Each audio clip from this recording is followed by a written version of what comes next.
新3年就3年，缝缝补补又3年。上次修补这个轮胎的师傅绝对是个人才。为了应急将这个破损的轮胎给维修好，师傅直接利用螺栓进行修复。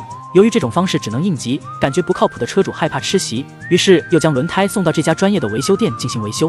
为了将这个破损的轮胎给维修好，首先师傅需要将这用螺栓固定的补丁给拆卸下来。他凭借着飞快的手速，此时用于固定补丁的螺帽非常快的已经拆卸完毕。接下来师傅们还要再拆卸内部的螺栓。虽然这种打补丁的方式比较简单，但是对于带有内胎的装载机轮胎来说，用来应急还是非常不错的。就是本次在进行维修时，这无疑又增大了工程量。在维修之前，首先师傅需要利用割刀将外侧破损的轮胎皮给裁切下来，方便后续对破损处打补丁。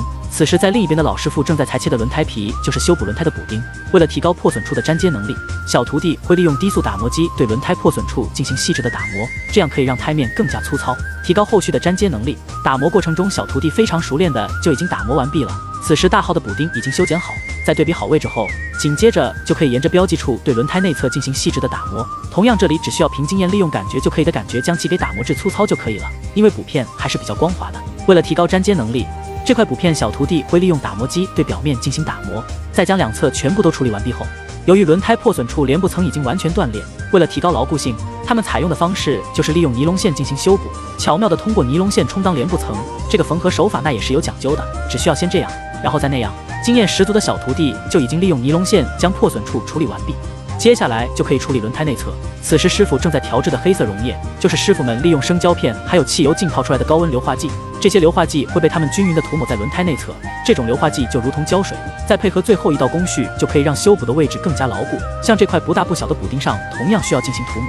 而涂抹好硫化剂的轮胎，在经过10几分钟的晾晒后，紧接着师傅只需要在补片上粘贴上生胶片。这些生胶片的作用就如同双面胶，为了确保牢固性，轮胎的内侧师傅们还需要进行粘贴，利用生胶片将破损处修补起来。这个过程中，他们利用滚轮反复的碾压，确保生胶片之间没有间隙。再通过生胶片将破损的位置给填充完毕后，随后就可以将提前准备好的补片安装到内侧的破损处。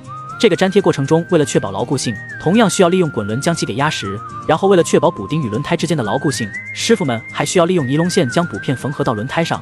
不得不说，别看小徒弟的年纪不大，但是他的针线活确实非常熟练。他在通过细致的操作下，补片非常快的已经缝合完毕了。紧接着就可以在轮胎外侧的破损处粘贴上生胶片。同样这个过程中，师傅需要利用生胶片将破损的位置给修补起来。这个过程中，经验十足的老师傅通过剪刀将生胶片压实，确保没有间隙。轮胎破损的位置在经过2位师傅细致的操作修补后，此时整个破损的轮胎非常快的已经修补完毕了。接下来就可以进入最后的硫化工序。首先师傅们会将这个硕大的轮胎放到自制的硫化台上，让破损处位于中心位置，提高后续的受热面积。为了防止硫化过程中出现气孔，师傅们会在内部放入沙袋进行配重，外侧利用千斤顶进行施压。这个硫化过程就是对破损处进行加热，通过高温让内部的生胶片融化，使破损处更加牢固。加热过程只需要1个多小时。在硫化完毕后，紧接着严谨的师傅们还需要进行细致的修整。